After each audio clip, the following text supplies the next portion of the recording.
What's going on, everybody? Fellas, we're here. We are on our first live edition of the Champions Corner. I want to welcome everybody to the Champions Corner. Listen, text your friends, let them know the game has just changed.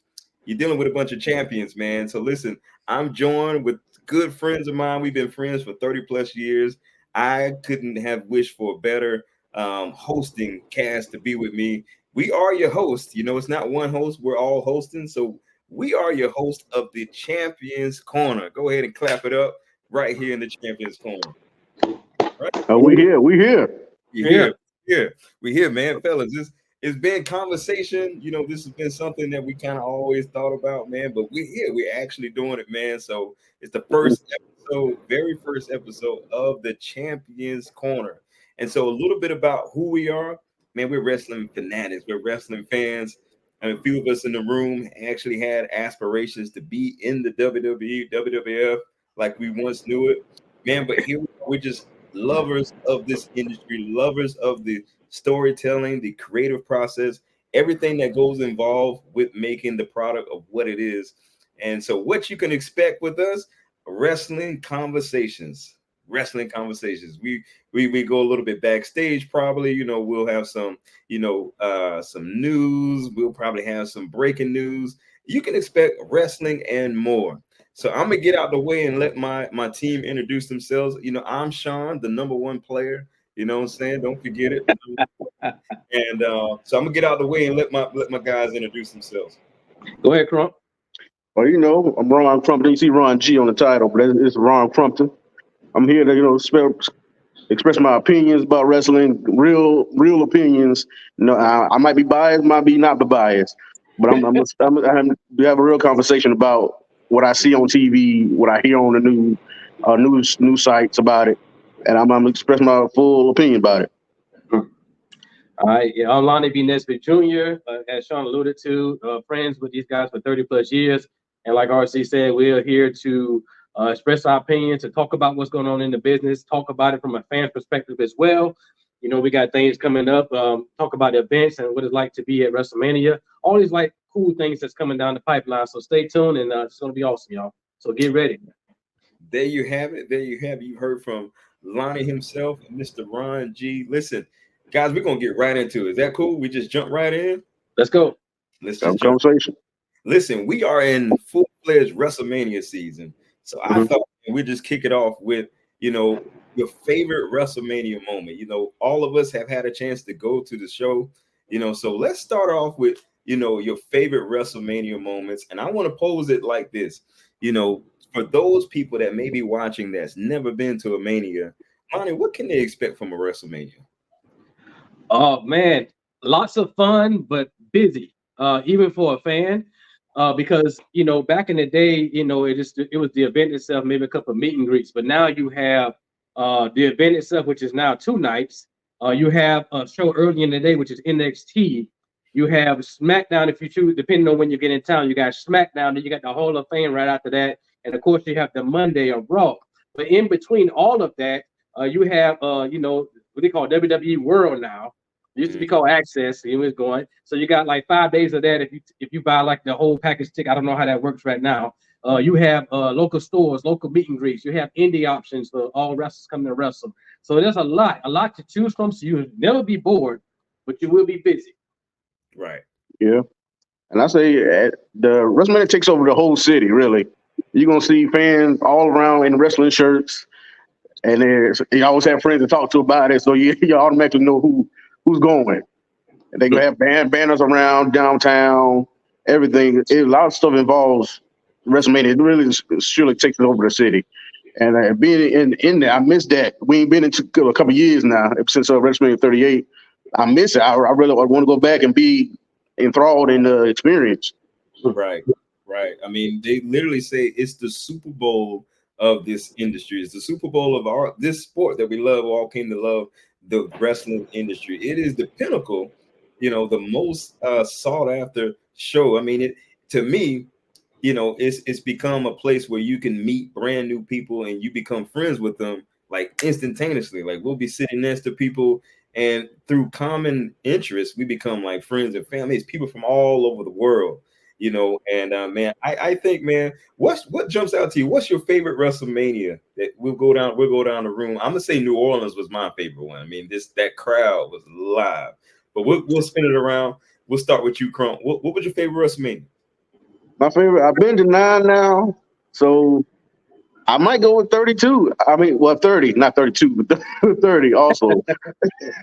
The New Orleans, Bourbon Street, going downtown, doing that, and just the experience, and then the yes movement. Everybody saying yes, yes, yes for Daniel Bryan that year.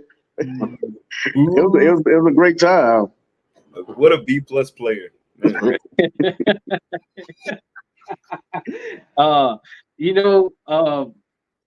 In all actuality, I would say out of the ones we attended, 30 as well, because that was probably the most emotional WrestleMania weekend that I think for any fan. And I'm talking about from the happiest to maybe the most saddest, to disappointing. And what I mean by that is because let's think about it. Daniel Bryan was the star. Like if you remember the audience, all that hands going, it's like a sea of yeses. It looks like a sea. It was so everybody was on point doing it. It was great to see. Yeah, amazing. But let's remember how it started. You had Hogan, Austin, and Rock come out there and started together. Two probably the biggest, the most popular stars ever in WWE. And then you had, for me personally, I like the fact that you had the Warrior going to the Hall of Fame. And of course, a couple of days later, we know what happened there. And not only that, then Undertaker, the streak ended. So it was a lot of emotions there, man. Yeah, people crying in the bathroom for that. Yeah, it was a lot of emotions that weekend. So I would say overall, from that perspective, 30. Man, and that guy's face when Brock ended the streak, man. He gonna be on reels every year. That guy face was spot on, man. I mean, when he ended that streak, I never saw that coming, man. Literally never saw it coming. And to start the show off with, it was kind of funny because Hogan was calling this what do you call this? The Sky Dome. Yeah, that's what he called it. Yeah. He kept calling it the Sky Dome, but it was Super Dome. Yeah. Yeah, absolutely. I mean, but like you said, the crowd was electric, man. Even the night after, I mean, when with Raw, I mean, that crowd was yeah. I mean, but you can't help but go to New Orleans and not have a good time. I mean, Bourbon Street, right. A great time on Bourbon Street. I think you want to go back, Crump, and get them beignets, right? You want to go back? Beignets. You know beignets, yeah. I'm always find some food somewhere and then stay. Hey, what should you go for? Hey. That's part of the experience. Place you ain't never been. You see what food they got. See what sights to see. Man. That's what you do.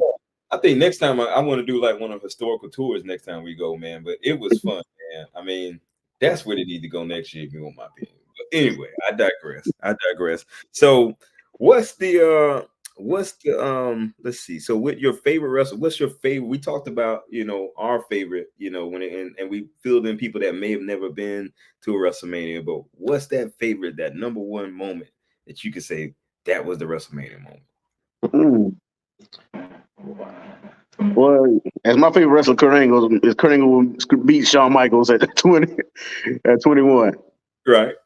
So I mean, that's what I always go back to. That even watching the match again, you know the ending, but it still gets you into it and excited and thinking like what's gonna happen. But you already know. But that's what a match supposed to do. Right. For me, I have to go to WrestleMania 26. The moment when Shawn Michaels' career ended, because Shawn Michaels is one of my top. He's in my top 3 of greatest of all time. So when the way the storytelling, the poetic ending of how he did that, when he slapped Taker, then he does take a signature, and that was a moment. That right there's a snapshot if you really think about it.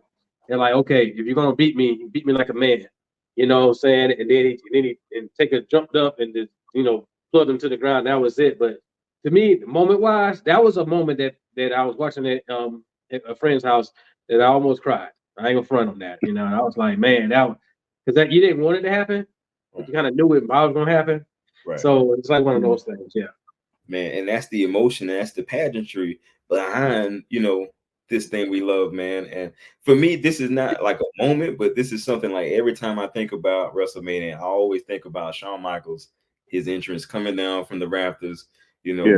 with that sparkly outfit on, and he gets in the ring and does what he always does. And so I guess it's safe to say that he is Mr. WrestleMania, because all of us had something with Shawn Michaels in it. He is Mr. Yeah, I think just thinking that. Yeah. Yeah, he's Mr. WrestleMania. Now, speaking of WrestleMania, we're in the season of WrestleMania, and we're full throttle in it. Was that you, Tosh? I thought I heard the producer. But anyway, we're full throttle in this season, and we bring up the man himself, right? He might go down as one of the greatest mic workers of all time. He may go down as possibly the greatest of all time. We don't know. We don't know. He may go down. We're talking about none other than the final boss himself, the people's champion, The Rock. Man, he's returned. What you think, man? The Rock's return.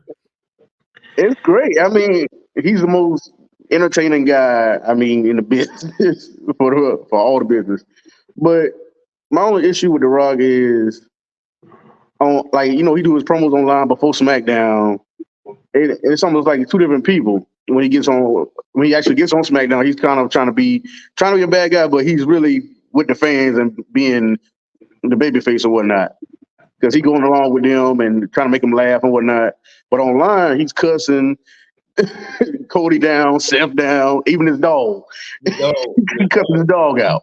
So it's like kind of two different Rocks, but they all of them entertaining. So I feel like The Rock he almost should need to be more in line to Roman Reigns, because it's like he's overshadowing Roman Reigns, and Roman Reigns been the biggest act for the past 5 years, more than that.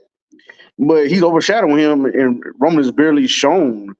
And if he is, he's put aside with the rest of the bloodline, and The Rock is just having a show by itself.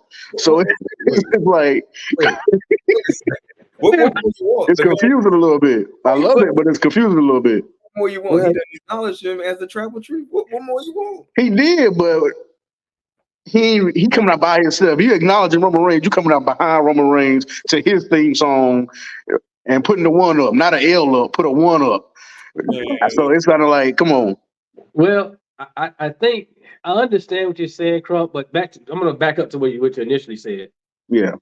The Rock, you say he did the Instagram live and all that type of the social media live. But the thing about those particular places, when he's a tough hill on that, because he's not getting a reaction from the fans instantly. That's a video he's putting out. You know what I'm saying? But when you out there, he always does that, right? So he's feeling that thing. And sometimes you deviate. And as far as the Roman thing, let's be honest, man. The Rock is a huge star. If he's next to anybody in that industry, he's probably going to overshadow him. It's a couple people that he may kind of hold it with him. Like Triple H, I'm sure can go toe to toe with him. He won't overshadow Triple H because they've been rivalry for so long. But Roman liked to talk, but even still, when The Rock wasn't there, remember Roman would talk a little bit, but then he'll let the wise man talk, or he might give it to one of his cousins. He'll just stand there and let them acknowledge him per se. You know what I'm saying? So in this particular case, maybe it's a part of the thing. I would say in that case, I understand what you're saying. I truly do. But in this case, let's just wait and see. Something's being planted. And also, when Rock's not coming out to Roman, because The Rock has to have his own entrance. He has to walk to the side. He has to look at the fans. He has to, you know what I'm saying? He can't. The Rock walking out behind Roman Reigns, just sitting there, and the people are going to be looking at Rock anyway. I mean, but it's still Roman, and it's Roby Roman show. Roman say, "This is my camera. This is my people. This is my rep. Everybody." Now when The Rock around, I don't know if you saw it, man, but the SmackDown before last, like it looked like Roman was trying to get out of the building before The Rock before he had it, because you make a very great point. But come on, man, it's The Rock. The people want it, heel or not. They want to hear if you smell what The Rock is cooking. They want to hear that. But what did Roman do when he was trying to say that? He stopped his hand from. He said, "Hold on, you got to acknowledge me first before you're doing all that." He got it though. He got the acknowledgement. He got it, but I need to see action. Action of acknowledgement, not just saying. Night one, night two. Because I mean, he's got like Lonnie said, he's got to have his shine. You got to have his time. I mean, come on now. You saw the intro last week, man. Come on, listen. You talk about presentation, man. Listen, The Rock showed everybody it's levels to this game, man. It's levels. Yeah. I hope they're learning from him. But and I think too, you talked about, The Rock, kind of overshadowing. I think that goes to where we find ourselves in the industry now, where a lot of people, man, they put more time into the match versus their persona, their presentation, the way they carry themselves on the mic. Because I mean, they're probably like, man, I can't. Cody can't hold a candlestick to The Rock on the mic. Roman, Roman can't. Roman just now got into his rhythm. Roman yeah, I think Cody could do it. Nah, I don't think Cody's well spoken. he's well. Yeah. If you saw the promo on Monday, Cody's well spoken, and the promo on Monday, he can go there. He can go there, but what's going to show it is when he gets back to forth, because he can say that on Raw. The Rock can respond on SmackDown, but the real test would be when they're face to face and going at each other like that. Yeah, and it's just them two. I think. Come on, just them two. But the thing about it, you put that hand out there now. It can go there, but the thing is, it's not about Cody and Raw. It's supposed to be Cody and Roman. That's why I'm waiting to see SmackDown. It's supposed to be just them two talking, because they having the match. Rock ain't in that match, but he's in night one. I think that this was best for business, as my guy would say. It's best for business. This is best for business, and the reason why I say it's best for business, come on, man, The Rock has made wrestling cool again. You had to laugh at that yourself. It was good before he got there. The Rock, he's made wrestling cool again, Doc. Come on, man. You can't get no better than that, man. I mean, this about to be the third week in a row SmackDown sold out. This is putting eyes. They ought to thank The Rock. This is putting eyes on the product. It's putting eyes on Roman Reigns. About to go into a whole nother stratosphere as a heel. Listen, ladies and gentlemen, if you're watching right now, you can tell that Sean Play is a natural heel fan. So, and we've known this for years. But not only that, bro. Like, after all this is said and done, whatever happens to Cody's might go down as the greatest. Man, it's about putting him on a whole nother level as a babyface. Yeah. Just if he wins. Yeah. I mean, we won't know, obviously, but I know we have our opinions about the way they're building towards it, though. Cody looks like he's gonna win, but we'll see after tomorrow's promo. We might get a little bit more insight on that. But I wanna ask you, do you think in this particular place with The Rock being there, what do you think the outcome may be after WrestleMania? Right? They said so many facets to it. Right? He's there, but he said he's in it for the long haul. Right? What can be that faucet? How, it just helped, obviously, just like 27 when he came back, he was hosting it. What I'm saying? It helped propelled a lot of different things, man. It's so much to see. So I'm in the mindset now as a fan. It's like let's just drive down the road and see what happens. I'm thinking this, man. One or two things can happen, because I think night one they're gonna demolish Steph and how Steph wear his wife clothes. They're gonna just get rid of him, put him out of there like that. Just get rid of him. I see your face. I think Cody and Steph losing night one. That's off top. Losing night one, so they have bloodline rules, right? And I think The Rock is gonna rock bottom the mess out of Roman Reigns. I think that's what's gonna happen. I think that's what happened. I mean, anything can happen. That's what I'm liking how it is now, because we could try to predict, but we can't right now, and that's good. Yeah. But a lot of people want to predict and want to know every moment that's going to happen. But why? You should be a fan and want to be surprised and go on this roller coaster. That's how Rock say, "I'm gonna take you on the ride." But to Lonnie's question, like he said, he's in it for the long. This is the long game, so I think this is setting up, Rock and Roman. But kudos to the WWE for like listening to the fans. Like, man, I personally was good either way. I personally was good either way. But I mean, just that instant switch and how they pivot and went down this direction, man, it just shows Triple H is best for business. I'll just put that out there. I don't know how we got there, but it's all good. It's all good. But man, listen. So with The Rock being here, creating momentum, what's the state of wrestling? I mean, It's on the up. It's going up, way better than it was like a couple years ago. Because Triple H making compelling TV. Mm-hmm. And it's not just putting stuff out there. Like, I mean, Vince, with all respect to Vince, what he did for the business, and not what he did outside the business. I mean, we didn't talk about that, but it wasn't good, and that's why a lot of people went to AEW. That they turned the channel to AEW, but now that WWE is coming back and has more compelling since Triple H took over, now there's many good people going over to AEW. We're trying to see what's going on now with this because this is the most thing to biggest thing to talk about. There's two main events at WrestleMania. It's taking over every conversation on every podcast, every show. That's what we're talking about. Right. I think that I think one of the things that Triple H has going for him, you hear from multiple of his peers, his mind for the business. You know, the tutelage that he was under. You know, he went from a business side with Vince. You know, he's around Flair, but also Triple H is not only a fan, he's a wrestler. Mm-hmm. So, you know, from that perspective, I think Vince would book the match, but the wrestlers would produce the match and work with the producer to kind of write the match out. You know what I'm saying? This is what we're gonna do. This is how we're gonna do it. You know what I'm saying? Vince will get it on paper, but the wrestlers will execute, which they probably execute still today. But Triple H as a wrestler can have more like, hey, maybe we should try this too, type of thing. You know what I'm saying? So I would say the state of wrestling as a whole is good because I personally believe WWE is on top, but that's forcing AEW, New Japan, TNA, all of them to raise their stuff up too. You know what I'm saying? I think last night, from what I can see, Adam Cole, Edge, I call it Edge, okay, and Christian, they it was in Toronto last night. It looks like they had a heck of a match, man. Drag out match.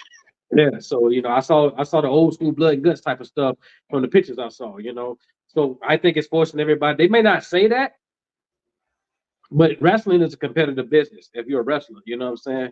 So if you want to be the best, if you want to be the number one company, not that you're trying to put anybody out of business. So I think it's good. I think it's a good, healthy competition. I think it's good for the business. You know, yeah, I think it's in a good place. But the best, like as RC said, the best place it's been in a couple of years. The best place it's been in a couple of years. And I would say with what's going on in WWE is putting eyes on everybody else's product too. Like, you know, I always say, you know, a lot, you know, if I can use an analogy, like here in Florida, like, you know, for Disney being here, that's putting eyes on everybody else's product too on the way to Disney. So saying what's going on in WWE and the pop that it's getting is putting eyes on all these other products, you know, and it's causing them to really level up, you know. I got a chance to look at the match too, man. It looked like they had an old school type of match, man. Yeah, they went in the crowd, put on hockey jerseys, fought like hockey players. That was my favorite part of it, really. I'm not sure what weapon Edge pulled out at the end that made. I probably would have said I quit too, looking at that weapon too. that spike, 2x4 or whatever. I thought it was that thing looked crazy. I'm like, why you gonna try to hit me with that? Like, seriously? Yeah, but I mean, he kicked the man in the groins a lot of times. I'm like, man, I would have said I quit right there. Man, but you know they trust each other. They grew up in the business. They trust each other with all that. So, what's the best I quit match? The best I quit match? Yeah. Oh man, Rocket Man guy, like about yeah. Hey, I'm about to say, I like it for other reasons for that one. So, but do tell let it be known out there right now. First show, I'm not a Mick Foley fan. I'm just not. I can't stand him. I'm sorry. Please tell the listening audience, what did Foley do to you? Nothing. That's the answer. Nothing. He just overhyped to me. Foley is God. Why? That's your God? Come on now. Come on, get some sense about you. that ain't it. But he fall everywhere. That's all he do. Best thing he known for is falling off the hill in the cell and falling through it. So I'm just not a fan. He had more moments than that, man. But you know, he went to a flaming table. That was good too. Yeah. No, man, he had the buried alive stuff. His feud with the Undertaker is legendary. Yeah, he getting beat up the whole time. Yeah. Yeah, he done had some memorable things, man. I think though, going back to that question initially too, the reason I think that match, if you go back and watch that match, now for the Royal Rumble 1999, The Rock was still coming into his own. So if you hear him talking to the ref, the things he had doing in that match, And man, I mean, Foley took about 15 headshots with that chair, man, with the handcuff. His family was there. That was. Is that worse? Is that worse than the thing they did on Sunday Night Heat? I think Sunday Night Heat was worse. No, Sunday Night Heat was funnier. The empty arena, that was funnier, but getting hit in the head that many times with the chair, I think that's worse. And then falling off that thing with the sparks going off. Yeah. Ooh. Yeah, you got hit 15 times in the head with that thing, man. And that cut, if you remember going to see the stitches, if you saw the videos, the stitches get, man, bruh. I was like, my goodness, like what? That might be the most aggressive match I've seen for The Rock. Mm-hmm. To this day, still, that's probably the most aggressive I've seen him in a match. Yeah, you know what I'm saying? I think that was when he was like hitting that throttle with that heel rock. I think that was when he was on, like, man, the heel rock. And again, ladies and gentlemen, you're listening to the Champions Corner. You want to share this with your friends. You want to, tag somebody. We're going to eventually put this out on the social media platforms. But this is what we do. This is the type of content you're going to get every time we show up. You're going to get content just like this, man. I just want to put that plug out there again. You're listening to the Champions Corner. So we've talked about The Rock's return. We've talked about WrestleMania.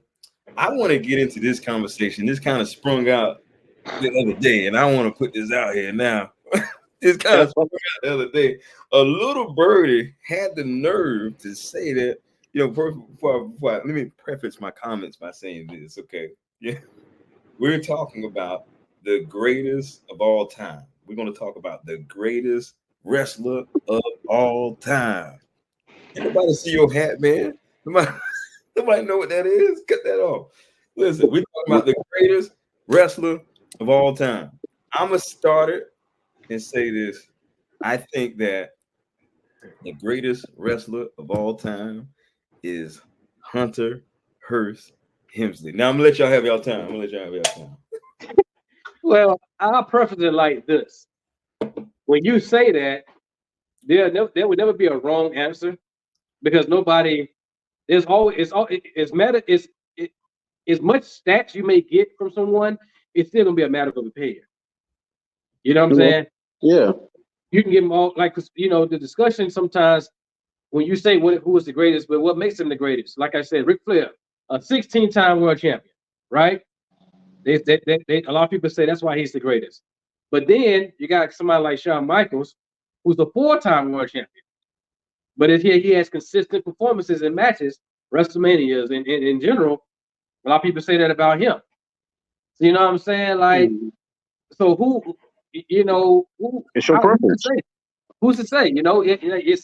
It's so much right there. Now, if I had to guess as far as the greatest wrestler of all time, from a wrestling standpoint, I would say Bret Hart for me. Mm-hmm. From a wrestling standpoint, right? But you got to think about it's the greatest of all time. Are we talking about them being a wrestler, a performer, good on the mic? Are is all that involved in there? So before you jump in, RC, these are what I consider to be the category. The check mark, the boxes you got to check to be the greatest of all time. Before you get to your lofty speech here. I mean, it ain't gotta be a lofty. They were very lofty, very, very ridiculous. I hope you guys are ready for this take here. But this is what we got. So I would say, to make you the greatest of all time, you have to have that transcendent personality, right? Be good on the mic. That rivalry that we always look back and say, man, it was that rivalry, right? And number 4, of course, your in-ring ability and everything that goes along with that. So I'm gonna let you have the floor, RC. I hope people are ready to hear what you have to say. Y'all got time? I mean, I ain't gotta have a long conversation. But I mean, we're talking about all the wrestling, but WWE, this man has been 16-time champ in WWE. Ric Flair ain't did that. He's 2-time champion in WWE. So they put that out there for that 16-time championship. I'm talking about Cena, his consistency being on top longer than any other big star that has been in history. Even Roman Reigns? Yes. He's been on top longer than Roman Reigns. Even Hogan? Huh? Even Hogan. Harley Race. Oh, I'm never a fan of Harley Race. I'm not even there with him. Well, But the consistency and the number of rivalries great rivalries he has had his whole career. Great rivalries.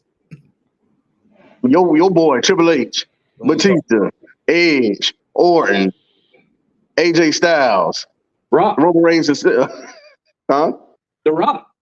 Rock. I mean, the Rock squashed that one. You just squashed that one. It will happen next year. Don't worry about that. He won the title from New York City. I was there. Me and Lonnie were there. Don't disrespect Ron Paul for that, man. Don't do that. Hey, But you know, before you jump in, so you say, I want the people, the listener audience over the digital airways, I want them to hear this. That you say that John Cena is the greatest of all time. That's what you said. Yeah. Interesting. So it's just like it's a total lie. Episode 1 of the Champions Corner is brought to you by Health Fitness Happiness LLC.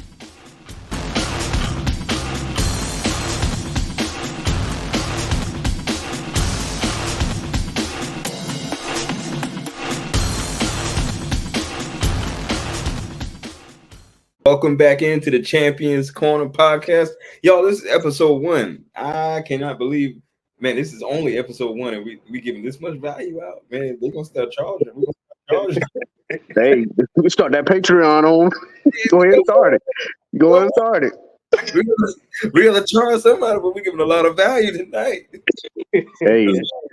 Listen, we were just wrapping up talking about the greatest of all time.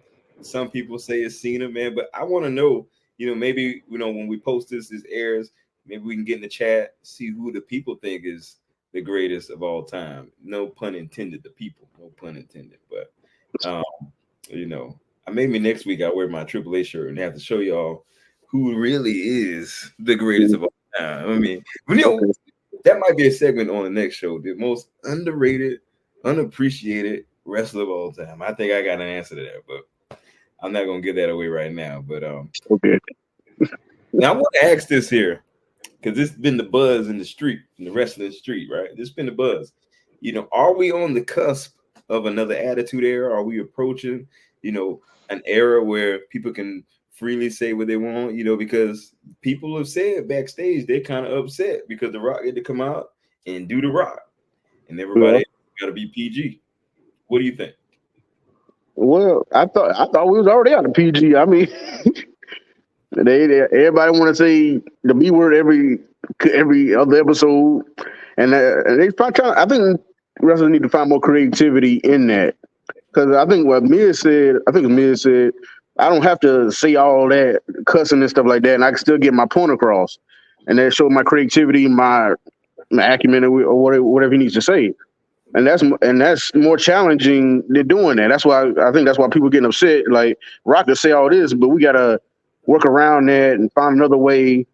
And that's kind of bringing out more of your skill in anyway. A lot of people react to their cuss words and this and that, and it is entertaining. I mean, but if you could do it without that, that shows more of your skill as a wrestler and as a talker on the mic. I think too. To answer the question initially, we're not going back to that. It's a different era, different time, different set of fans. We all grew up with that, but now you have a different approach. You have more things out there, more things that kind of help you grow in that. But to RC's point, but what he said about you cannot expect Stone Cold Steve Austin to come back and not be Stone Cold. You cannot expect The Rock to come back to be. Think about WrestleMania 38 when Austin came back in that KO show. If you remember specifically what he was saying, if you want me to whoop this such and such, give me a, what I'm saying? He did all that. He did all that, right? So how can you expect them to come back and not do that? I mean, that because if they didn't, it is a whole other conversation. Because that is a part of their whole character, Yeah. And what's The Rock without his catchphrases? Like, what do we have? Yeah. I mean, we need that, like I said, but like I said, everybody doesn't have to go that route. That's all I'm saying. And if I go back to the Attitude Era, it's better wrestling now than the Attitude Era. Yeah. So it's almost a better era, but it just a lot of wrestlers need to be more in tune with their character, and that's what the Attitude Era was about. Their characters was fleshed out week to week, and we love most of them from the bottom to the top. A lot of people, mostly everybody was entertaining, but the wrestling, if you look back at those matches, come on, a lot of them wasn't all that. And I think you touched right on the magic part. Like it was the story. Like man, the feeling we had going to school the next day, man. I'm at recess where I want to be. We reacting those scenes, man. It was the story that everybody caught up in, man. You know, we was in the backyard. You know how we did. Yeah, we grew up backyard wrestling, everything. We went to the backyard to the game, and now we right here talking about it. We were captivated by the story, and I think that's exactly what we're not saying going back to the the rated R era or whatever it was. Yeah. We're talking about that mystique and that nostalgia. Yeah. That storyline, because now we get to see Cody's story plays out. You know what I'm saying? We don't get to see those type of things no more. Yeah. That's why I'm glad he back. So the spark that. Yeah. More than developing the stories, long-term stories, and I think that's much needed. A lot of people have short attention spans with certain things, but if you stick with it, you see everything fleshed out, everything means something, and that's what you need in wrestling. Right. So it's the story.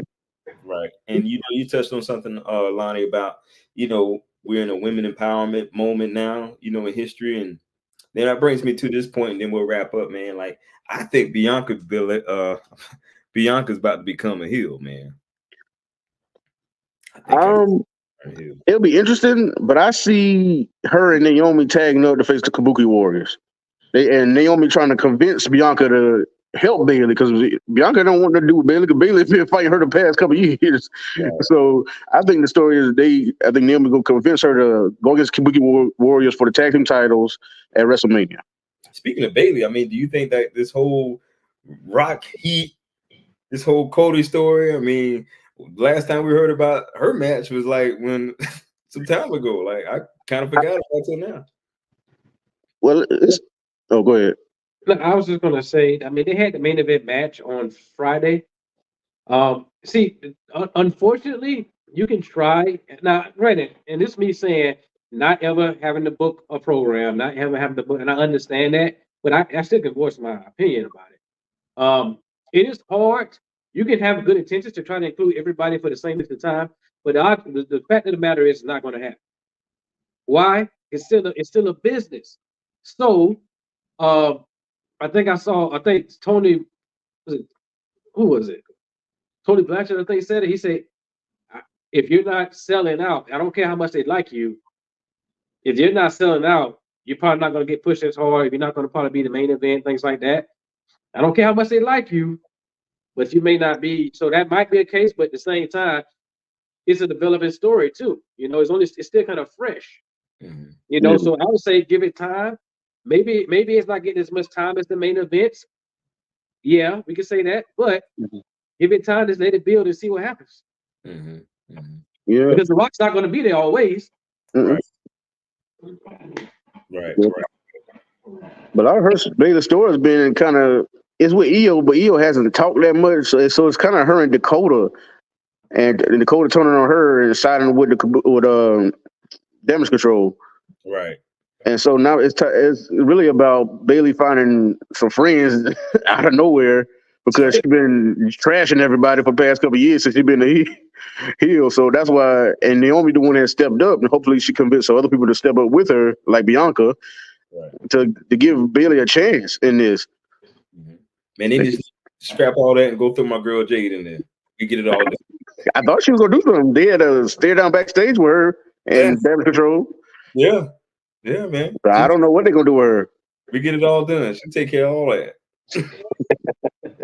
She did her thing Royal Rumble now, but I mean, like she said, she getting paid for doing nothing right now. So she good.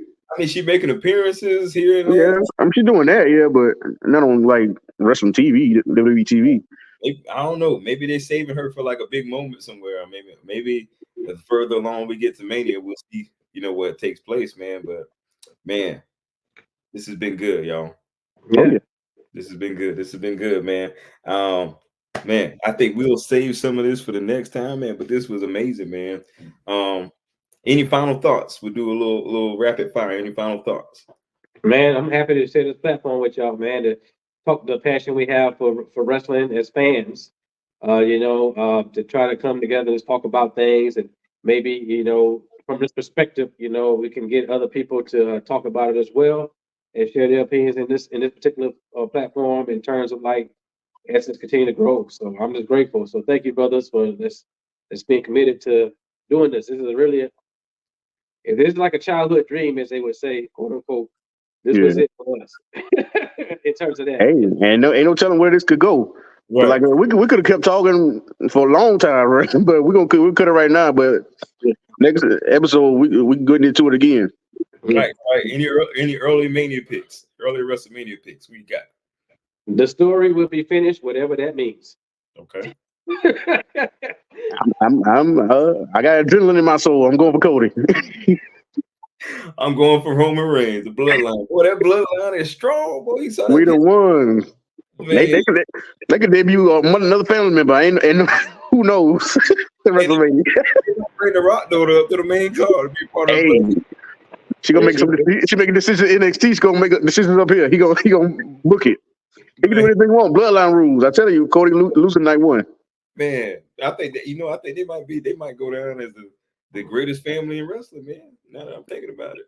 They might. I mean, that's I'll give it to him. Shoot.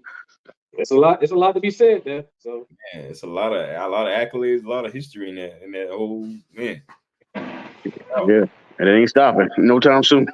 It ain't stopping, and we not stopping. I want to thank everybody for tuning in to the Champions Corner. This is the #1 podcast we putting it out. This is the #1 podcast for your wrestling enjoyment, your wrestling entertainment. And man, we thank everybody for tuning in. Thank you for tuning in to Champions Corner, unfiltered opinions from the champions themselves.